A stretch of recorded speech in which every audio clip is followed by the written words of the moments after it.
They told us it was impossible. They said this object would pass Mars safely and disappear forever. Now James Webb has forced scientists to recheck the math subscribed because this story is no longer settled.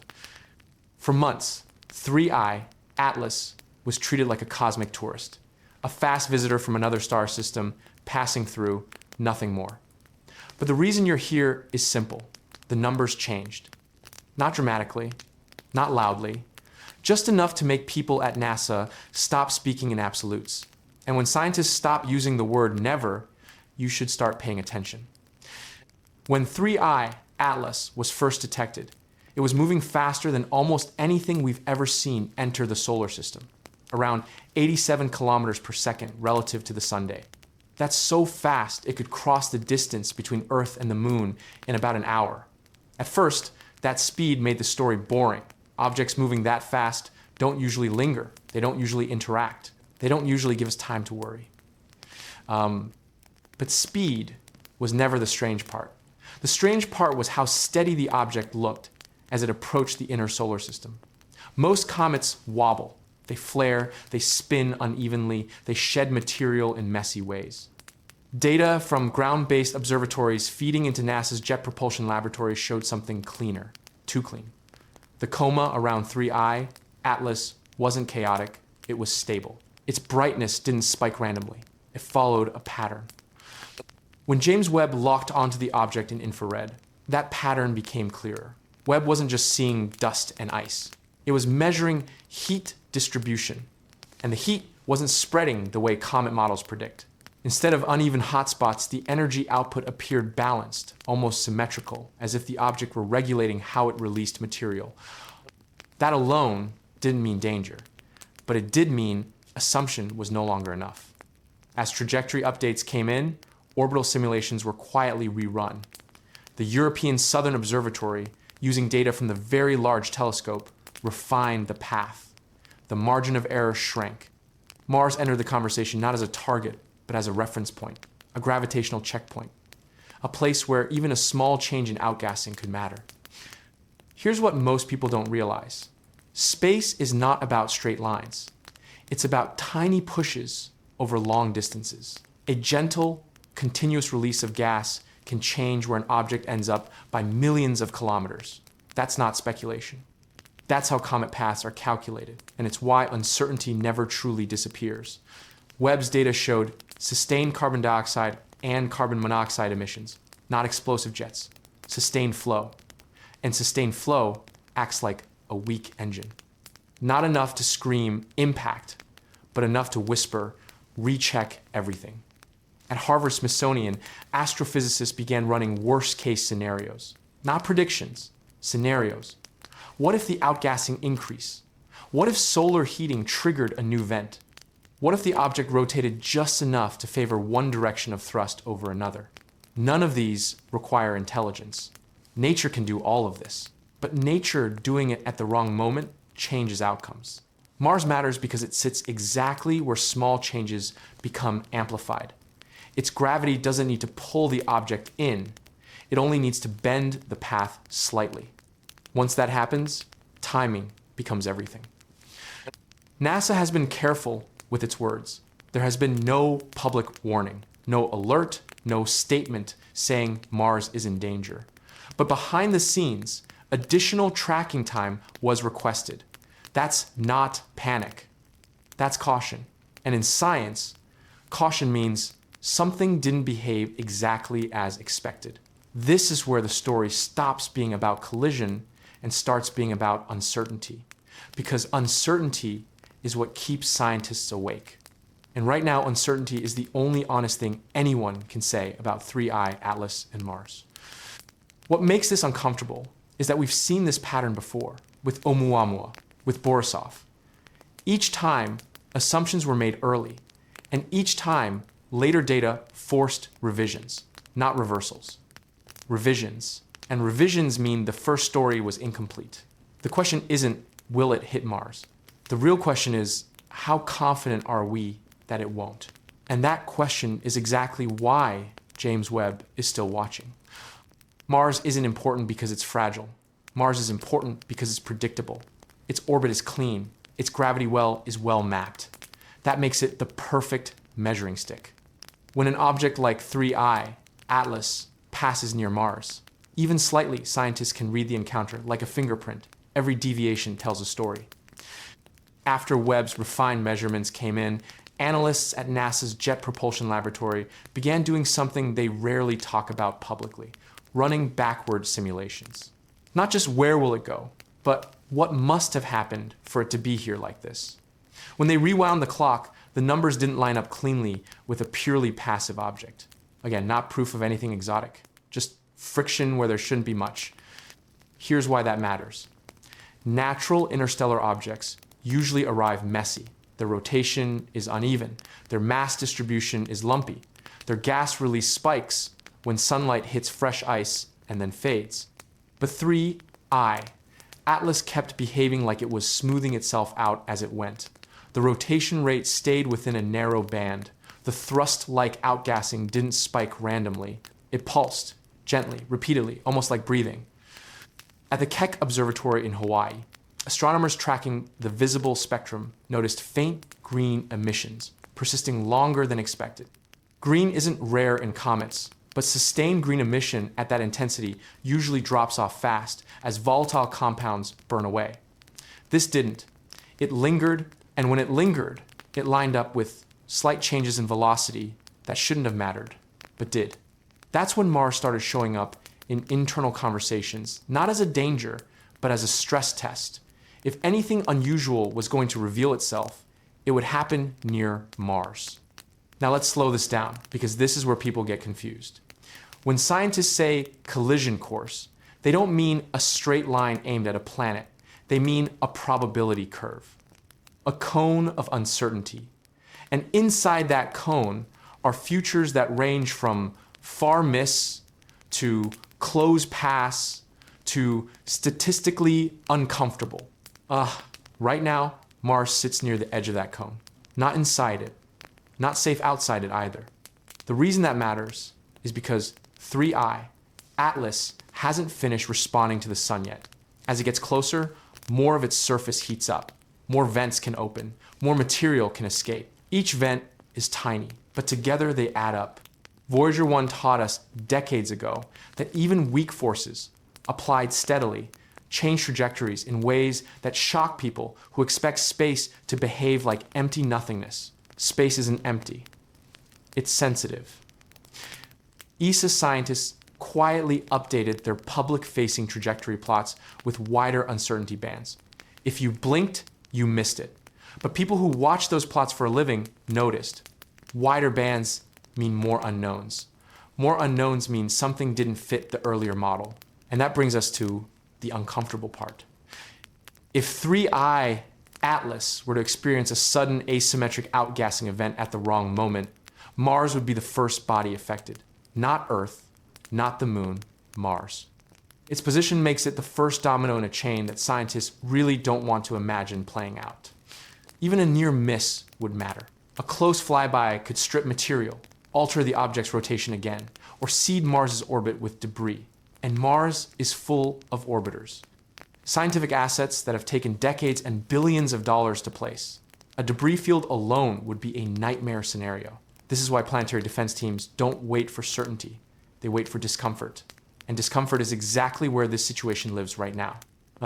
You won't hear alarms. You won't hear panic. What you'll hear instead is silence and extra observation time. Webb watching longer than planned. Hubble cross-checking spectra it didn't need to revisit. Ground stations feeding data into models that already ran once, but are running again anyway. That's not because someone knows something terrible. It's because nobody wants to be wrong about something this rare. And here's the thing, almost nobody is saying out loud, interstellar objects don't come with instruction manuals. Everyone we've seen has forced scientists to rewrite assumptions. Oumuamua did it. Borisov did it. 3I, Atlas is doing it again, just in a quieter, more unsettling way. Mars isn't in danger yet, but the confidence that it never could be has already cracked. And once confidence cracks, questions rush in. Questions like why this object seems so stable, why its emissions look regulated instead of chaotic, why its closest approach geometry lines up so neatly with Mars's orbital plane, and why the most powerful telescope humanity has ever built is still staring at it instead of moving on. Because James Webb doesn't get nervous. People do. A near miss sounds safe. That's the word people use when they want the fear to stay small. But in orbital mechanics, near is a loaded word. Near is where gravity whispers instead of shouts. Near is where paths bend without breaking, and near is where things change quietly. If 3I, Atlas, passes Mars within a few million kilometers, the planet's gravity won't grab it like a hand. It will brush it like a current, just enough to tweak its rotation, just enough to stretch tidal stresses inside whatever structure this object actually has. And that matters, because stress reveals design flaws, or intentions. At the Harvard-Smithsonian Center for Astrophysics, one of the quieter debates happening right now isn't about impact at all. It's about response. How objects react when something pulls on them. Natural bodies respond sloppily. They wobble. They shed material unevenly. They change brightness in messy ways. But 3I, Atlas hasn't been messy. During simulated Mars flyby conditions, researchers noticed something subtle. When they modeled gravitational interaction, the object's projected behavior didn't amplify chaos. It dampened it. That's not how rubble piles behave. That's how systems with internal coherence behave. Again, not proof, just friction. Now, let's talk about timing, because timing is what makes scientists uncomfortable in ways they rarely admit. Mars doesn't just sit in space. It's part of a rhythm. Solar wind cycles, magnetic field interactions, orbital resonances that repeat like beats in a song. When 3I Atlas approaches, it does so during a period when Mars's magnetosphere is already stressed by solar activity. Data from MAVEN, NASA's Mars Atmosphere and Volatile Evolution mission, shows that Mars's upper atmosphere is thinner and more reactive during this window. That means charged particles, dust, and exotic material don't just bounce off, they interact. If 3I, Atlas, sheds anything during its approach, Mars is positioned to receive it more efficiently than usual. Not catastrophically, not explosively, but meaningfully. This is where the conversation shifts from collision to contamination. And contamination doesn't have to mean biology. It can mean chemistry, isotopes, materials that don't belong, things that confuse instruments for years afterward. Mars is already hard to read. Dust storms blur everything. Radiation scrambles signals. Now imagine adding unknown material from outside the solar system into that mix. Every future reading becomes harder to interpret. Every past assumption gets shaky. That's why some planetary scientists quietly refer to this as a spoiling event. Not dangerous, just disruptive. The kind of thing that ruins clean data forever. And then there's the energy question. Remember those rhythmic outgassing pulses, the ones Webb noticed, the ones that repeat more cleanly than most comets manage. If those pulses continue during Mars approach, the interaction won't just be gravitational, it will be dynamic. Jets interacting with ionized atmosphere, charged particles threading magnetic lines. At Stanford, researchers familiar with Ronald Bracewell's old probe concepts have pointed out something interesting. You don't need a loud signal to study a planet. You just need to pass close enough to let physics do the talking. Fields, flows, reactions. The planet reveals itself whether it wants to or not. Mars would be an easy planet to read that way. Thin atmosphere, weak magnetic field, no global shielding. It's exposed. If something wanted to learn how planets like Earth work without risking Earth itself, Mars would be the practice run. That thought makes some people uneasy. Not because it implies intent, but because it implies efficiency. And efficiency doesn't show up often in random space junk. At the European Southern Observatory, analysts comparing visible and infrared data noticed something else. The dust around 3I, Atlas, appears unusually fine, smaller grains than expected. Smaller grains react faster to radiation pressure. That makes them easier to steer, intentionally or not. Again, no one is saying it's steering. They're saying it wouldn't take much for it to. This is why you haven't seen dramatic press conferences, because there's no single alarming fact. There's a stack of mildly unsettling ones and stacked discomfort is harder to explain than a single loud threat. Mars may never be hit. Most likely, it won't. But the idea that this encounter will leave no trace is already gone. Something will change. A measurement, a model, a confidence level. And when scientists lose confidence, they start asking questions they used to laugh at, not about aliens, about assumptions.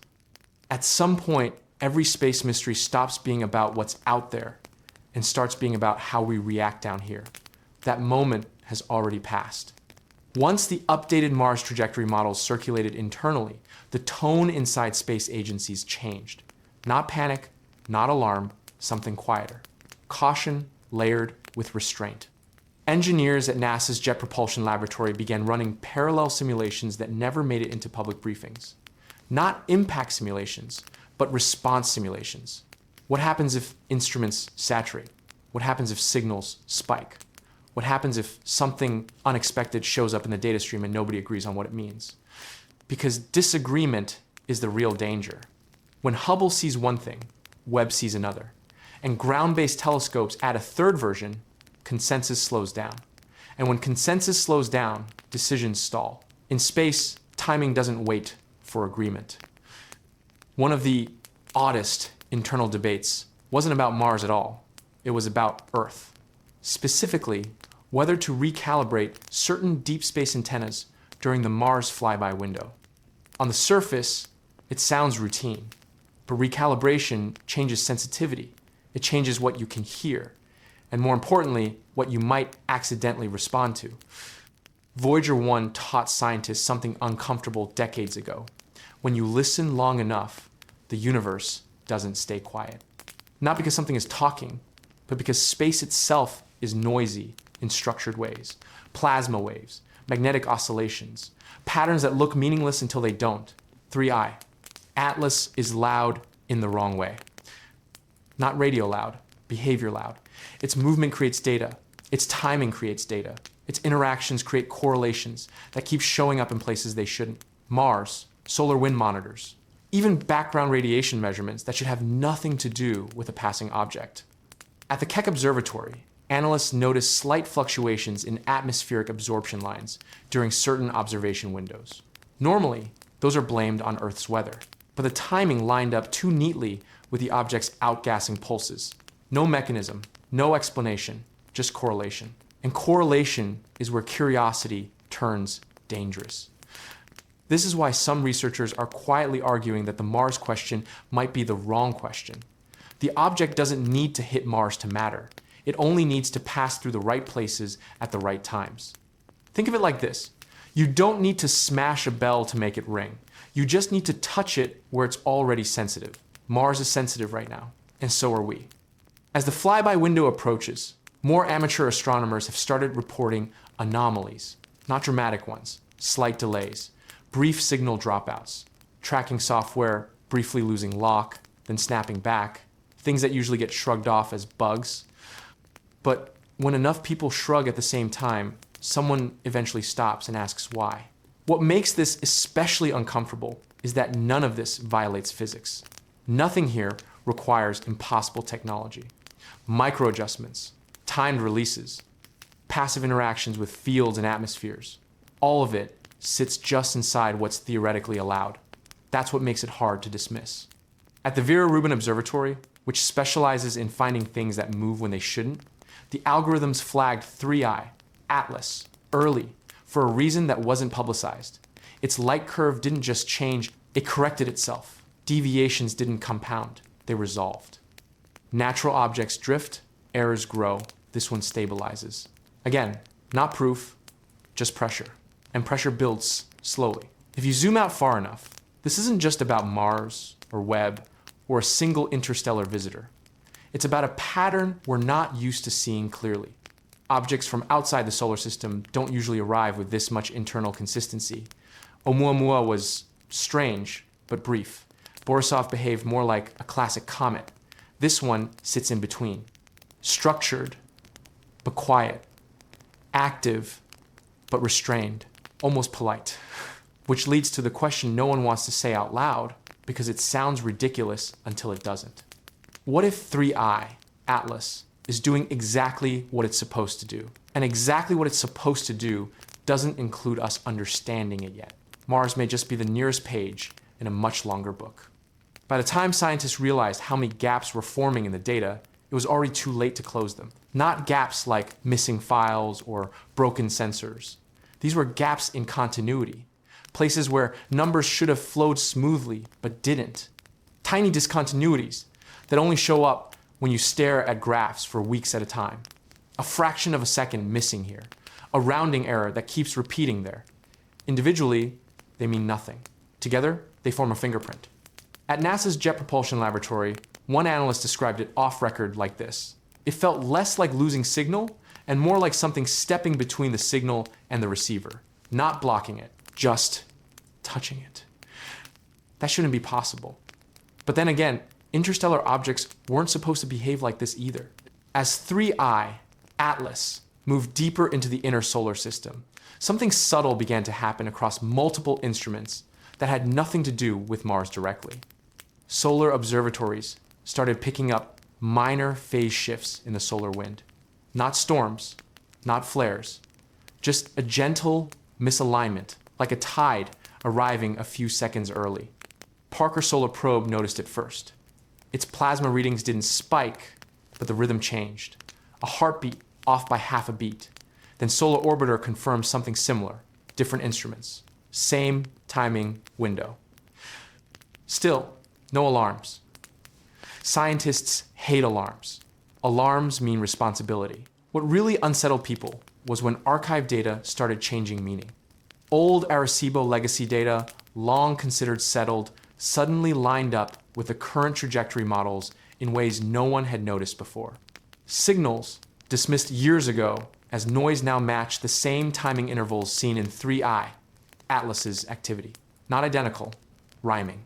It's one thing to discover something new, it's another to realize you've been staring at it for decades without knowing what you were looking at.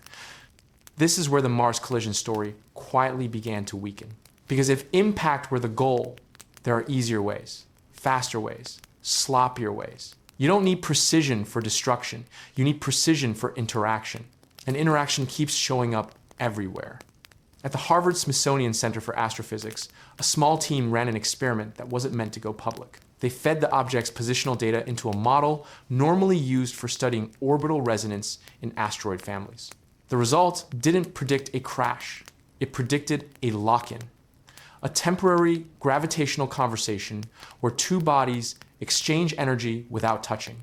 Mars wouldn't be hit. It would be tuned. That word started appearing more often in private discussions. Tuned, coupled, synchronized. Words engineers use for systems, not rocks. At the same time, Mars itself kept behaving oddly. Not dramatically, just enough to be irritating. Atmospheric sensors showed brief pressure ripples that didn't match wind patterns. Magnetometers recorded pulses that were too clean to be random. And one rover team noticed something that made them stop talking altogether.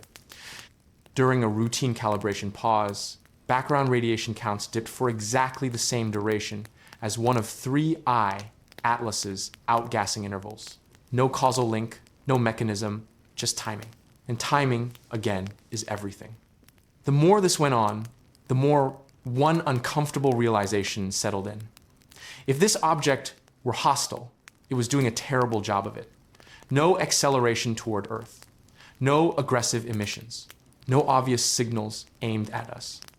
Instead, it was threading needles, slipping through gravitational seams, passing close enough to matter, but not close enough to cause panic. Like it wanted to be noticed, but not stopped. That's when a few researchers began revisiting an old, half-forgotten idea from Stanford's Ronald Bracewell. The concept of a messenger probe. Not something that lands or attacks, but something that waits. Something that reacts only when a civilization reaches a certain level of awareness. Not intelligence, awareness. Awareness that patterns matter. Awareness that motion itself can carry information. If that idea sounds uncomfortable, it should, because it doesn't require aliens hovering over cities or dramatic first contact. It only requires patience. And patience is exactly what 3I Atlas seems to have. Mars, in this context, stops being a target and starts being a checkpoint, a place where gravity, chemistry, and history overlap just enough to test a hypothesis. Are you watching? Are you measuring? Are you paying attention? The unsettling part is that for the first time, the answer appears to be yes. By the time 3I Atlas reached the point everyone had been obsessing over, the moment of closest approach to Mars, nothing dramatic happened. No flash, no explosion, no sudden course change that could be clipped into a headline. And that was the problem, because every system that had been braced for disaster instead recorded something quieter and far stranger. Mars didn't react like a planet being threatened. It reacted like a system completing a handshake. At NASA's Jet Propulsion Laboratory, orbital analysts noticed that the object's trajectory flattened ever so slightly during the encounter. Not slowed, not deflected, flattened, as if energy had been exchanged and returned with interest. The math only worked if Mars and 3I Atlas briefly behaved like coupled oscillators, two bodies sharing a rhythm before separating again. That kind of interaction is rare even in lab conditions. Out at the European Southern Observatory, spectrographs trained on the object picked up a shift in its emission profile right after the Mars flyby. The eerie green glow that had defined it for months dimmed, then stabilized into something cleaner, less noisy, more efficient, as if a task had been completed. Meanwhile, instruments on Mars kept logging anomalies that were never meant to be public. Perseverance's environmental sensors detected trace chemical changes in dust particles settling after the flyby. Nothing dangerous, nothing biological, just rearranged ratios, isotopes, slightly out of place, like someone had adjusted a recipe without changing the ingredients. The most unsettling detail came from orbit. Mars Reconnaissance Orbiter detected a transient electromagnetic ripple traveling along the planet's crust, propagating outward from multiple regions at once. Not from an impact site, not from a fault line, from resonance points, places where gravitational stress had always been a little odd, places scientists had never fully explained. And then, almost as suddenly as it began, the interaction ended. 3I Atlas moved on. No follow-up maneuvers, no lingering emissions. Its path resumed the same smooth arc it had before, now aimed back toward interstellar space. To anyone skimming the data, it would look like a close call that never became a story. But to the people buried in the numbers, it felt like standing up after a long medical scan and realizing the machine already knows more about you than you do.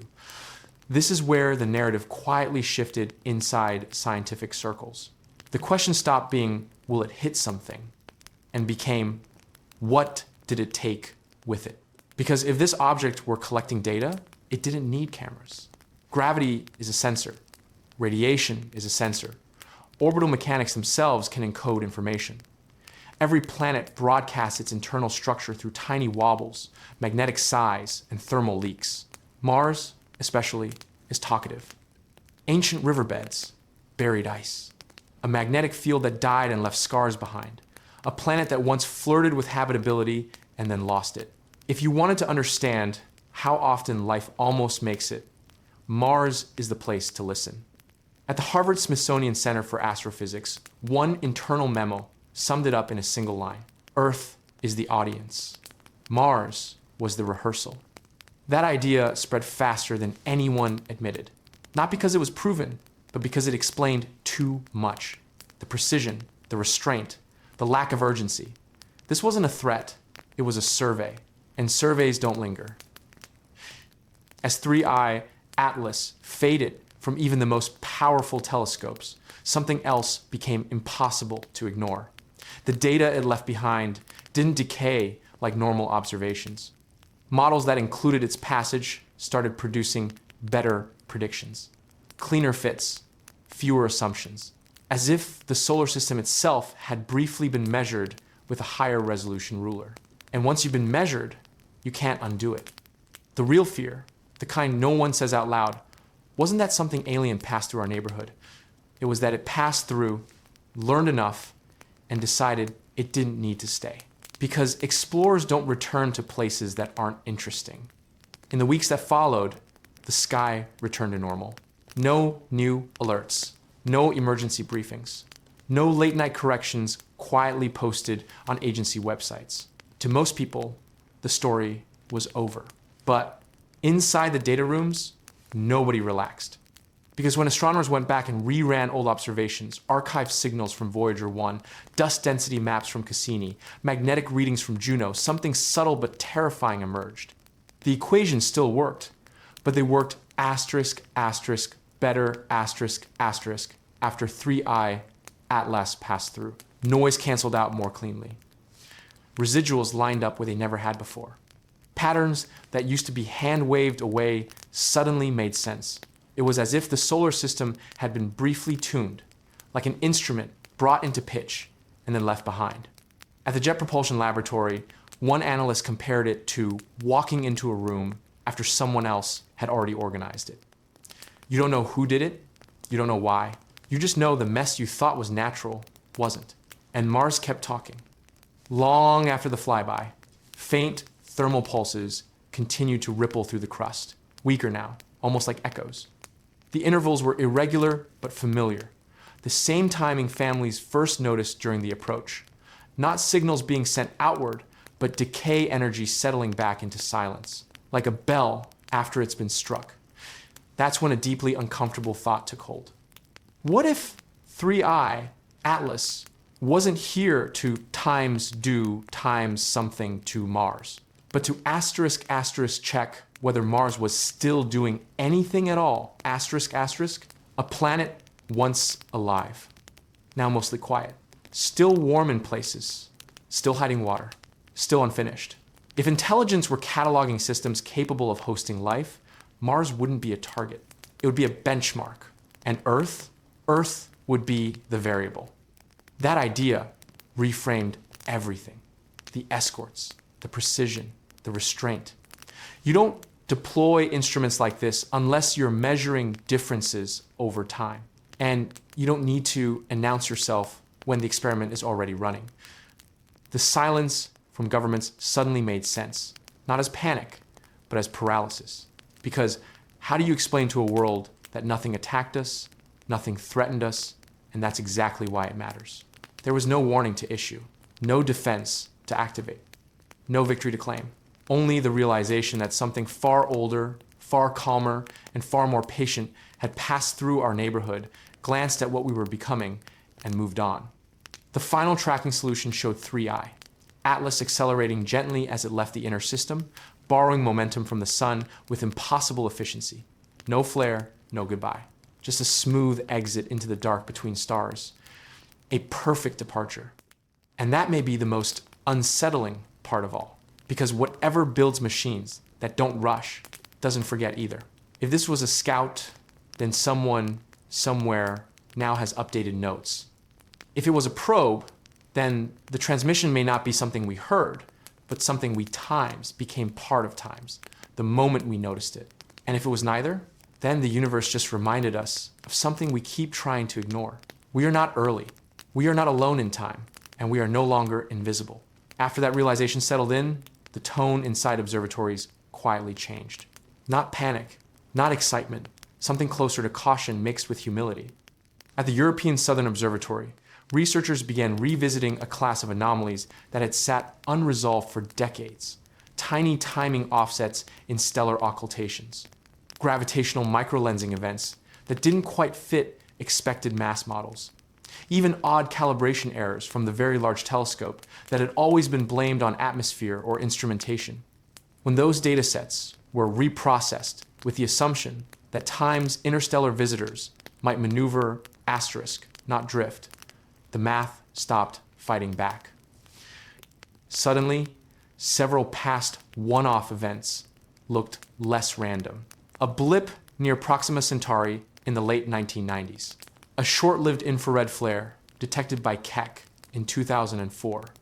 A strange polarization shift recorded in Arecibo legacy data just months before its collapse. Individually, they meant nothing. Together, they hinted at a traffic pattern. Not busy, not crowded, but deliberate. Like buoys dropped in a vast ocean, marking routes known only to those who travel between stars. That idea forced astronomers to confront a hard truth. For most of modern science, we've searched the universe for loud signs of life, radio beacons, laser pulses, explosions big enough to notice. But what if advanced systems don't shout? What if they whisper, or better yet, don't speak at all?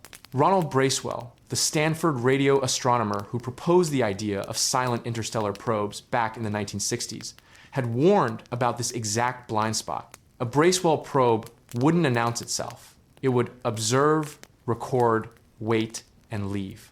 And humanity, obsessed with signals, might miss it entirely until now, because 3I Atlas didn't transmit in radio, it didn't beam lasers, it didn't wave, it moved. And movement, when precise enough, becomes a language. As analysts compared its trajectory to known gravity assist techniques used by Voyager 1 and New Horizons, the resemblance became uncomfortable. The same energy efficiencies, the same minimal waste, the same refusal to take unnecessary risks. Except Voyager needed engineers, computers, and constant correction from Earth. 3I. Atlas did it alone. That raised another question no one liked asking out loud. If it could navigate our solar system this well, how many others had passed through before we were capable of noticing? The Vera Rubin Observatory, still in its early survey phase, quietly adjusted its alert thresholds. Objects previously dismissed as background noise were flagged for reanalysis. Not because they were dangerous, but because they were too clean, too consistent, too intentional, and almost immediately candidates appeared. Faint interstellar tracks that crossed the outer system and vanished. Objects with no coma, no tail, no visible activity, yet slight measurable course corrections. Nothing dramatic, just enough to matter. The universe hadn't suddenly changed. Our assumptions had. Meanwhile, Mars remained different. Data from the Mars Reconnaissance Orbiter showed subtle shifts in atmospheric circulation. Nothing catastrophic, nothing visible to the naked eye. But models that had worked for years now needed extra terms. Energy was being redistributed in ways that didn't match solar input alone. It was as if the planet had been gently nudged out of a long equilibrium. At the Harvard-Smithsonian Center for Astrophysics, one researcher compared it to tapping a spinning top. You don't stop it. You don't redirect it completely. You just alter its wobble enough to see how it responds. And Mars responded, not with explosions, not with quakes, but with coherence. Signals that used to be chaotic became synchronized. Thermal anomalies lined up along ancient fault lines. Even dust storm formation showed an unexpected regularity, almost like feedback rather than randomness. None of this proved intent, but it suggested time's interaction asterisk. An interaction implies awareness, at least, of the system being passed through. As weeks turned into months, public attention drifted away. New headlines took over, new crises, new distractions. 3I Atlas became a footnote again, filed under interesting but unresolved. Inside the scientific community, though, it became something else entirely. A reference point before Atlas. After Atlas, papers started quietly using it as a benchmark for what non-natural motion might look like. Graduate students rewrote models. Search algorithms were updated. SETI researchers, long frustrated by silence, began paying more attention to dynamics instead of broadcasts. The search for life didn't end. It changed direction, because if 3I Atlas taught us anything, it's this. The most advanced things in the universe may not be trying to talk to us at all. They may simply be passing through, checking, calibrating, remembering. And the truly unsettling question isn't whether it will come back. It's whether the next one will look at us and decide it needs to stay. That possibility changed how scientists talk to each other in hallways, not in press rooms. Because once you accept that something can move through a solar system with intent, the next logical step is asking what it does after it leaves. At NASA's Jet Propulsion Laboratory, trajectory specialists ran long-term backward simulations, not just months or years, but tens of thousands of years into the past. They wanted to know where 3I Atlas came from, not in a poetic sense, but in a mechanical one. What stars did it pass? What gravity wells shaped its path? What encounters altered its speed just enough to matter? The results were unsettlingly clean. Its inbound path threaded through a sparse region of interstellar space, avoiding dense stellar neighborhoods where random perturbations would be unavoidable. It skimmed past systems at distances that provided energy but minimized exposure. It behaved the way you'd plan a route if you wanted efficiency, stealth, and control. That's not how debris travels. That's how travelers move. One analyst compared it to crossing a city at night using side streets instead of highways. You don't want attention. You don't want interference. You just want to arrive intact. And then there was the timing. The arrival of 3I, Atlas, coincided almost perfectly with a shift in our own observational capabilities. The James Webb Space Telescope was fully operational. Planetary radar systems were upgraded. Machine learning pipelines at places like Caltech and the University of Arizona were finally good enough to catch subtle, non-random behavior. If Atlas had come 50 years earlier, we might have missed it entirely. If it came 50 years later, we might have understood it immediately. Instead, it arrived in the narrow window where ambiguity thrives. That ambiguity became a kind of pressure point. At the Keck Observatory in Hawaii, astronomers noticed something odd during follow-up observations. The greenish tint associated with Atlas wasn't constant. It varied depending on viewing angle, polarization, and distance from the sunday. That's not how simple gas emissions behave. Normally, brightness changes with heat. This changed with geometry, almost like a surface responding differently depending on how it was being looked at. That led to an uncomfortable question. Was 3I, Atlas just times, reacting times to the environment, or to us observing it? No one claimed it was conscious. That word stayed locked behind careful phrasing. But responsiveness doesn't require awareness in the human sense. Even thermostats respond. Even simple systems adjust. And Atlas adjusted a lot. As it passed Mars, its outgassing dropped instead of increased. That alone broke decades of comet modeling. Most objects flare near planetary encounters due to tidal stress and solar heating. Atlas did the opposite. It quieted down, stabilized, almost as if conserving energy. Voyager 1 telemetry data provided an eerie comparison. When Voyager approached Saturn, mission controllers reduced non-essential systems to preserve power and reduce risk. Atlas appeared to do something similar without controllers. The silence around Mars deepened. Orbiters continued functioning, but data releases slowed. Raw packets were delayed. Imaging cadence shifted. Nothing dramatic, nothing that could be pinned down, but enough to notice if you were watching closely. People always assume secrecy means panic. Sometimes it just means uncertainty. Because what do you say when you don't know what you're looking at, but you know it doesn't fit? Back on Earth, theoretical physicists started asking questions that had nothing to do with aliens and everything to do with limits.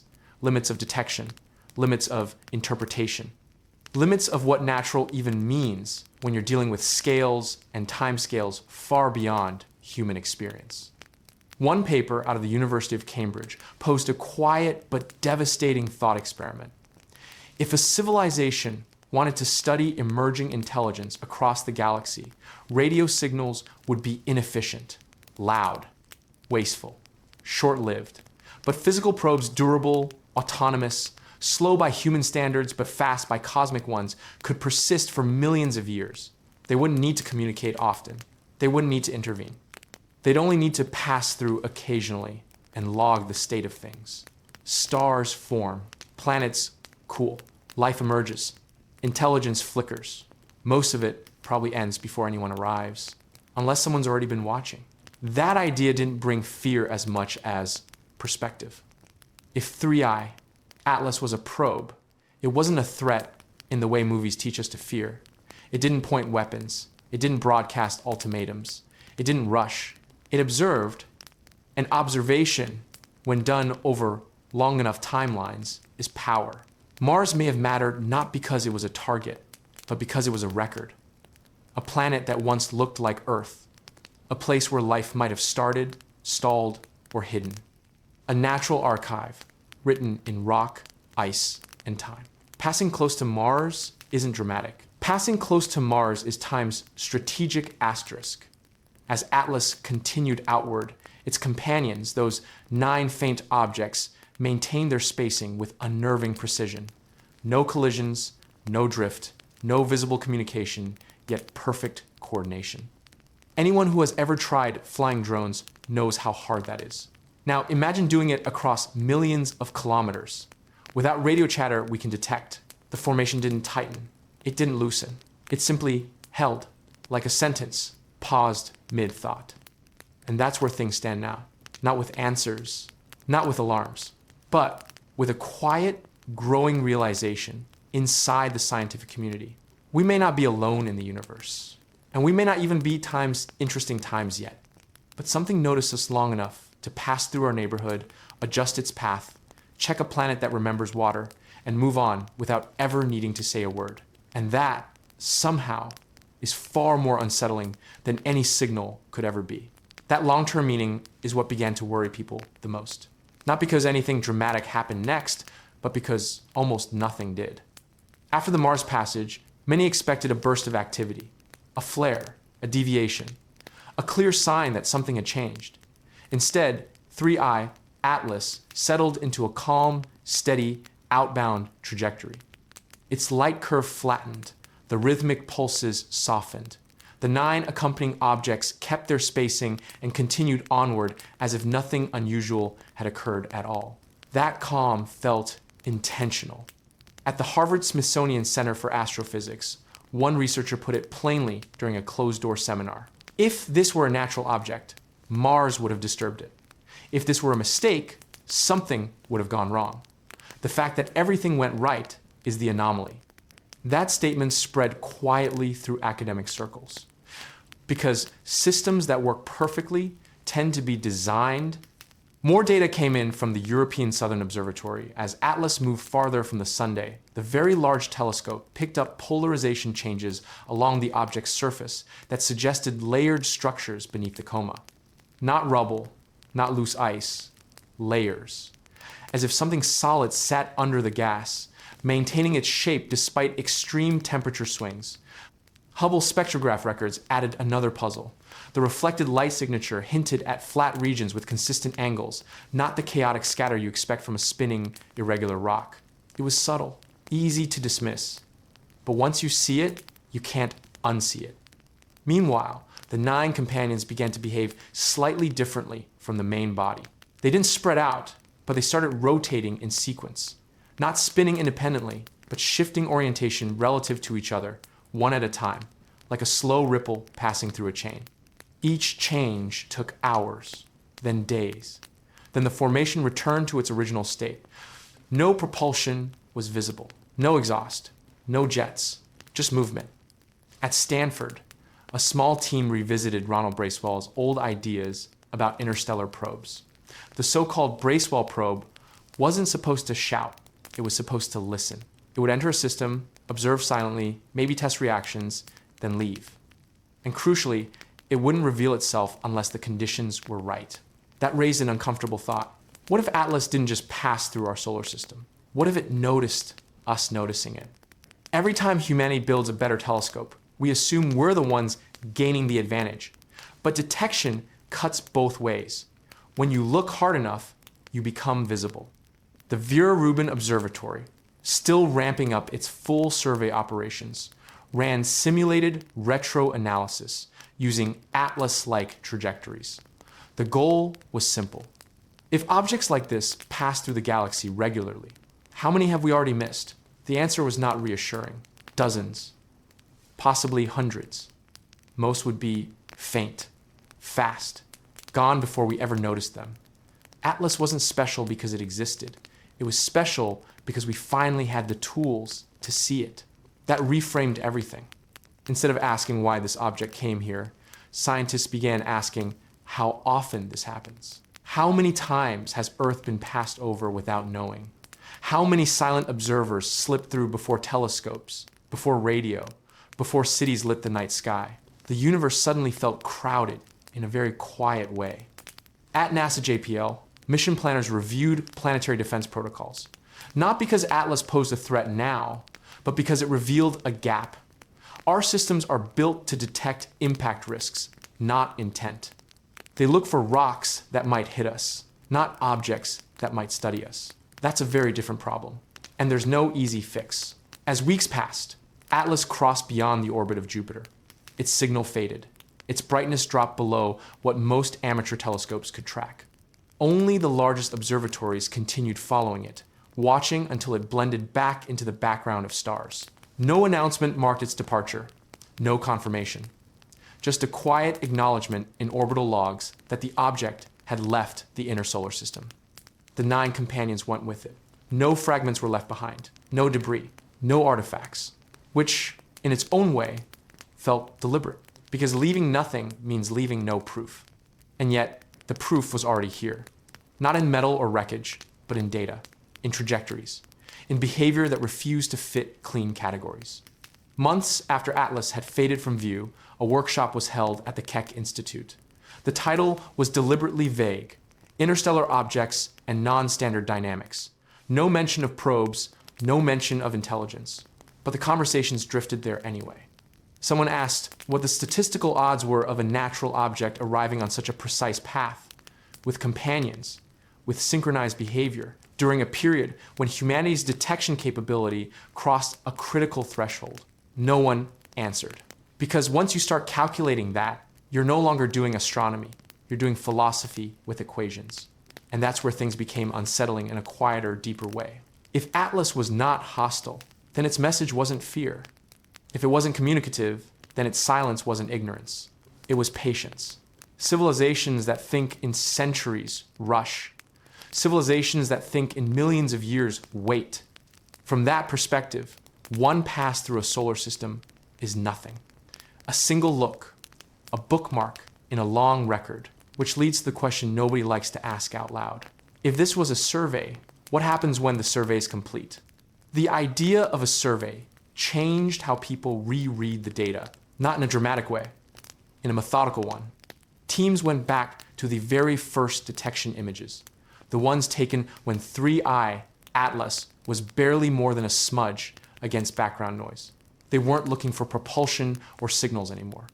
They were looking for attention, for moments where the object's behavior subtly changed in response to observation. And that's when a strange pattern emerged. Each time a major observatory locked onto Atlas with higher sensitivity, something small shifted. A change in brightness timing, a pause in outgassing, a slight alteration in spin rate. Nothing big enough to trigger alerts on its own, but consistent enough, once plotted together, to suggest feedback, as if the object adjusted once it knew it was being watched more closely. At first, this sounded like confirmation bias. Scientists are trained to distrust patterns that appear only after the fact.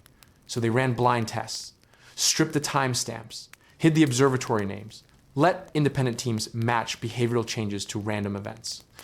They still lined up. Not perfectly, not cleanly, but better than chance.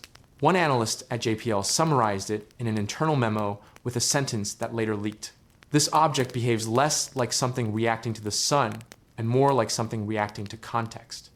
Context is a dangerous word in physics because context implies awareness of surroundings, not just forces. Around the same time, a different group was studying what Atlas didn't do. It didn't approach Earth closely. It didn't pass through the dense orbital plane where satellites cluster. It didn't intersect known radio noisy regions. Its path threaded through the solar system like someone avoiding traffic. That wasn't the shortest route. It wasn't the most energetic route. It was the cleanest times route. Even Mars, which everyone fixated on, was approached at a distance that maximized observation while minimizing interference. Close enough to study atmosphere, magnetic fields, surface chemistry, far enough to avoid collision unless deliberately adjusted. That margin mattered. Natural objects don't leave margins. They either miss or they don't. Margins are planning. As Atlas moved outward, the 9 companions began to space themselves slightly farther apart, forming a loose arc instead of a tight cluster. This wasn't decay. Their relative velocities remained matched. It looked more like coverage. And then something subtle but profound happened. For the first time since detection, the companions began to diverge in brightness, not randomly, sequentially. One dimmed slightly, then another, like instruments powering down one by one, or like a checklist. At the Harvard Smithsonian Center for Astrophysics, a senior astronomer compared the timing to Voyager telemetry shutdown schedules. When Voyager 1 moved farther from the sun, systems were turned off in order to conserve power. Not because they failed, but because their job was done. That comparison made people uncomfortable, because Voyager is ours. Atlas is not. As weeks passed, public interest faded. Headlines moved on. New crises took over. The object slipped into the category of weird, but gone. That's how most unsettling discoveries survive socially. Not by being disproven, but by being outpaced by daily life. Inside research circles, though, the tone shifted from excitement to restraint. Not relief, restraint. Proposals to actively message the object were quietly shelved. No one wanted to be the team that turned a passive observer into an active participant. SETI researchers, usually eager to transmit, argued for silence. Not out of fear, but out of uncertainty. Because you don't wave at something unless you know why it came. Then came a late analysis from archived Arecibo legacy data. Old radar sweeps from decades ago, reprocessed with modern algorithms, showed brief, unexplained signal gaps along trajectories that now looked eerily familiar. Fast-moving objects that were too faint to track at the time, passing through the solar system unnoticed. Atlas might not have been the first, just the first we recognized. That realization reframed the entire event again. If this wasn't a one-off, if it wasn't a test, if it wasn't a threat, then it might have been routine. And routine is far more unsettling than danger. Because routine means expectation. It means the universe does this often enough to have patterns. It means something out there catalogs systems the way we catalog stars. And it means Earth has likely been logged before, quietly, patiently, without asking. The final outbound measurements showed Atlas accelerating slightly as it left the heliosphere, gaining speed not from the sun, but from a carefully timed gravitational assist off the outer planets. The maneuver was clean, efficient, almost elegant. It didn't need to rush. It had already seen what it came to see. And that's where the unease truly settled in. Because whatever conclusions were drawn during that pass, whatever data was gathered, whatever box Earth was checked into, those decisions weren't made here. They were made somewhere far beyond our sky. And we won't know what they were until the next time something arrives, or until something doesn't just observe. As Atlas faded into the distance, something unexpected happened back home. Not in the sky. In the data, instruments that had nothing to do with the object began to show tiny anomalies. Deep space radio arrays picked up low-level noise where silence was expected. Not signals, not messages.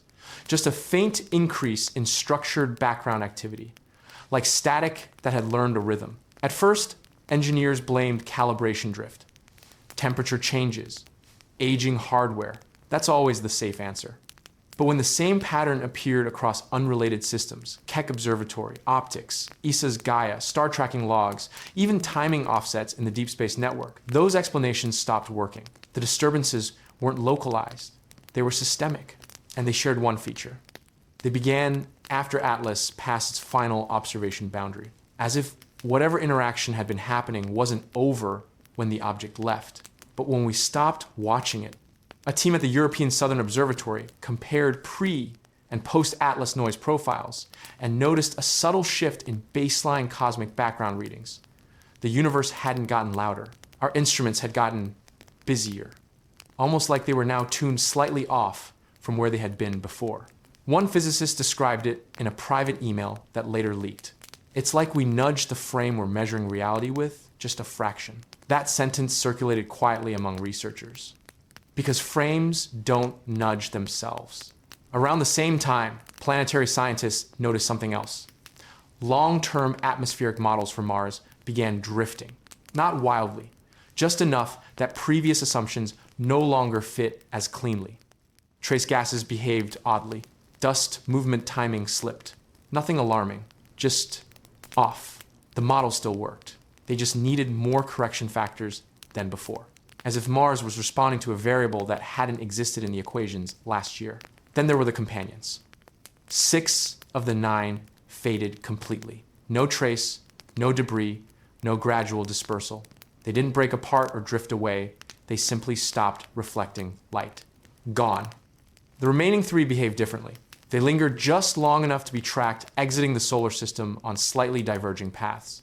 Not random scatter, deliberate separation, coverage. One outbound vector skimmed close to the galactic plane. Another angled toward a dense star-forming region. The third took a path optimized for speed rather than concealment. 3 routes, 3 priorities. That detail didn't make headlines, but it froze more than one room full of astronomers.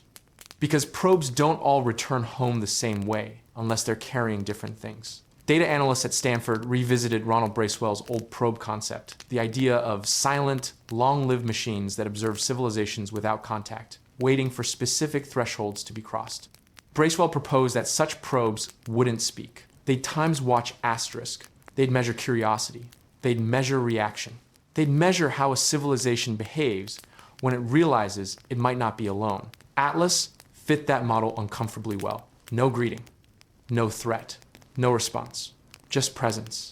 And presence is enough. The most unsettling conclusion wasn't that Atlas maneuvered, or that its companions behaved like machines, or even that Mars may have been part of its survey. The most unsettling conclusion was simpler. Nothing we did seemed to surprise it. Not our telescopes, not our theories, not our silence, not even our internal debates about whether to signal back. Every move we made looked expected, as if the script accounted for hesitation, for fear, for curiosity wrapped in caution. As weeks passed, funding quietly shifted. More money into space situational awareness, more into long baseline monitoring, less into messaging, less into announcements.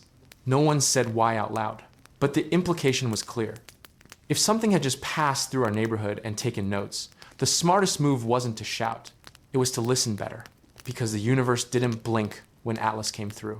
It waited, and waiting is what comes right before the part where observation stops being passive and becomes intentional.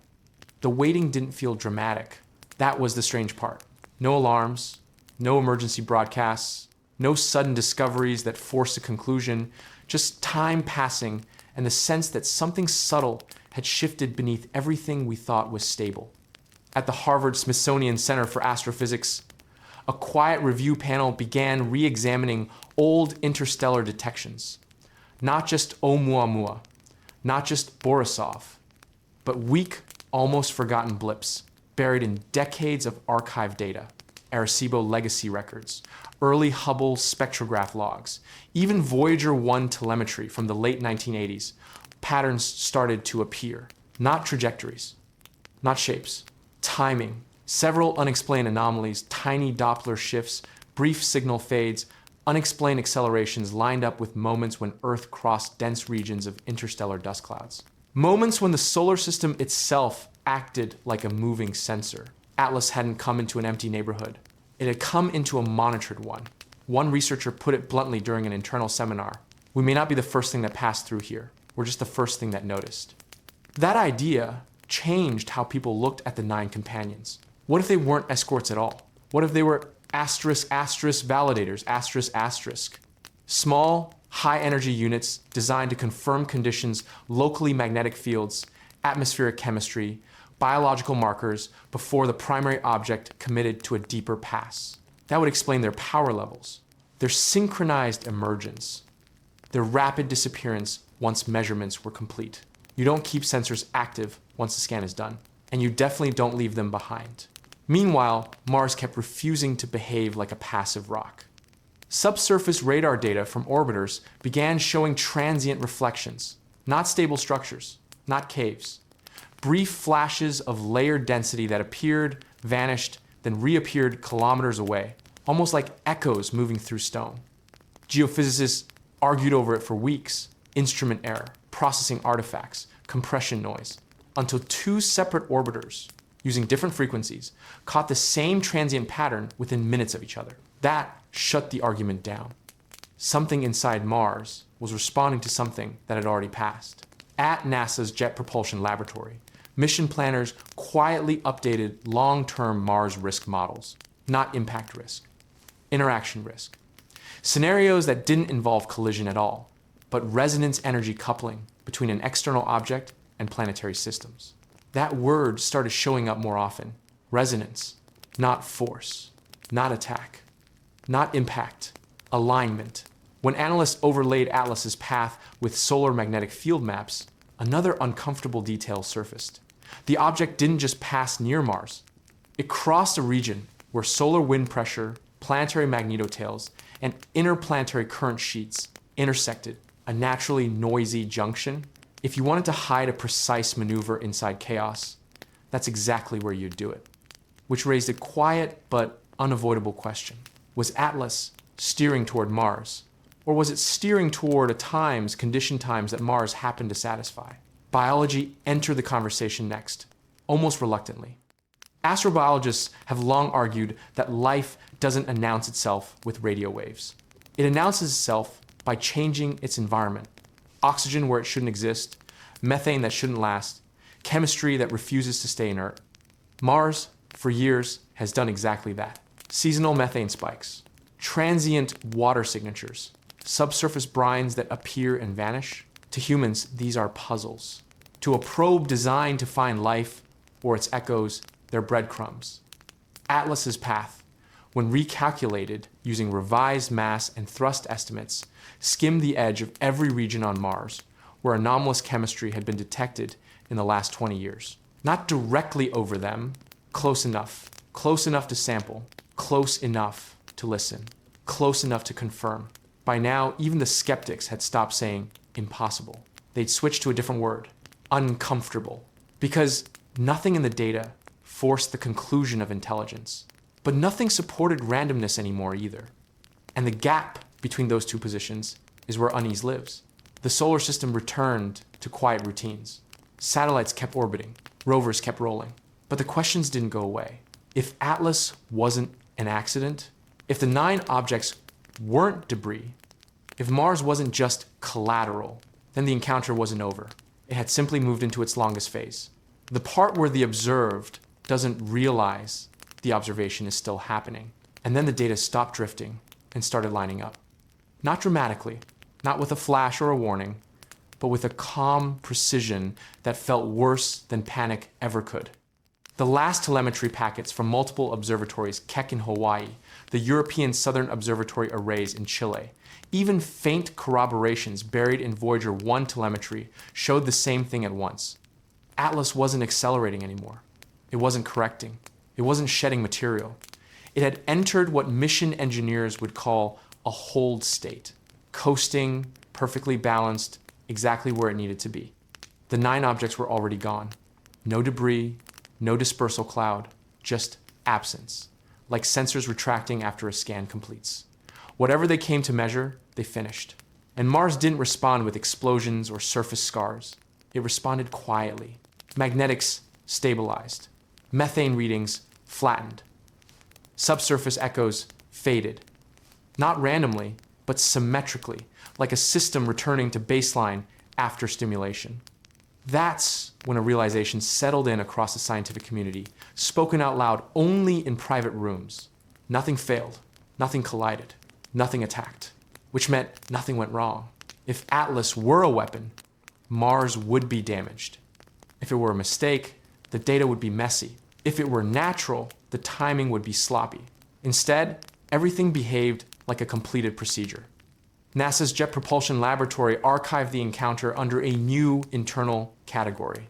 Not threat, not anomaly, not mission.